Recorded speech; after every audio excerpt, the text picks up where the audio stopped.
C'est l'histoire d'un cauchemar, d'un piège, d'une prison mentale. Émilie est mariée à Bernard. Pour lui, elle a quitté sa famille, ses amis, sa vie en ville. Il l'a installée dans une grande maison à la campagne, loin de tout, avec leurs 2 enfants. Émilie aime Bernard et pour cela, elle est prête à tout subir, les mensonges, l'adultère à répétition, les menaces. Merci Alma Brami d'être avec nous sur le plateau du 64 minutes. Merci. Vous venez de publier donc ce livre, Qui ne dit mot consent, aux éditions Mercure de France. Alma Brami, pourquoi avoir voulu écrire ce portrait de femme humiliée, niée? Alors, je commence pas à écrire mes romans en imaginant ce qui va se passer. J'écris comme je lis. Et il y a une première phrase qui m'est venue, c'était « Il faut beaucoup d'amour pour devenir une ombre ». Et en fait, j'ai créé tout mon livre autour de cette phrase. Elle a été comme un tuteur pour moi.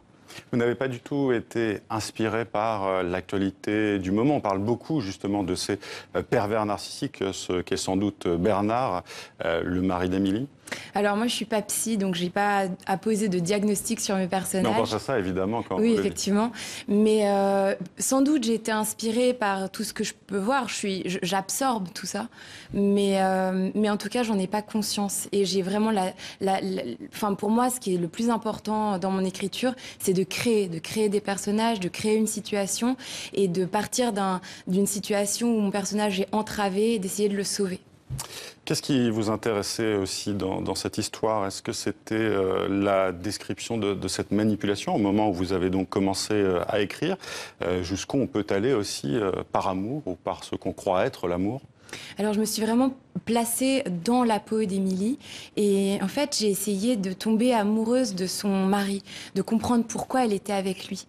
Donc, c'est ça qui est terrible, c'est que ce personnage de Bernard est manipulateur et égoïste. On peut lui prêter énormément de défauts, mais elle le voit pas comme ça. Et il est extrêmement agaçant aussi, hein. Il a toujours les mêmes phrases, les mêmes entrains aussi pour la convaincre. Alors, il est agaçant certainement pour vous et pour le lecteur, mais en tout cas, elle est rassurée par lui, elle est réconfortée par lui, et elle a la sensation qu'il lui a donné la vie que ses parents ne lui donnaient pas.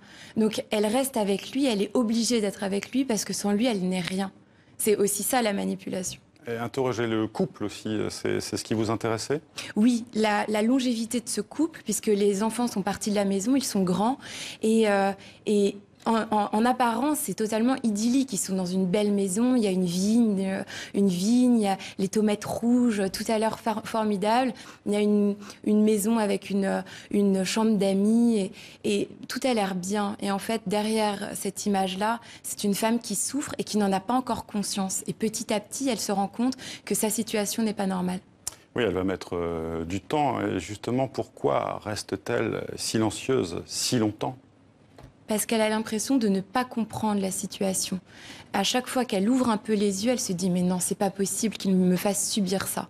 Et sa fille aînée, a beau essayer de lui parler, violemment ou pas, gentiment ou non, elle n'est pas en mesure d'ouvrir les yeux. Elle a trop peur de se rendre compte de ce qu'il se passe vraiment. Mais ses parents, son ami aussi l'avaient averti avant. Elle se pose quand même des questions tout au long de votre livre. Oui. C'est ce questionnement. Elle se pose des questions, mais son mari a fait en sorte de l'isoler. Donc les parents ne sont plus dans l'histoire, la meilleure amie n'est plus là non plus. Et finalement, elle se retrouve face à cet homme et elle est obligée... Son bourreau, hein. On ne va pas dévoiler la fin du livre, évidemment, mais j'imagine que vous vouliez malgré tout rester optimiste pour votre personnage, non ?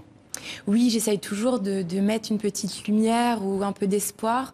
En fait, c'est purement égoïste. C'est que si je n'ai pas cette petite lumière-là, je suis obligée de continuer le livre. J'ai besoin de sauver un peu mes personnages.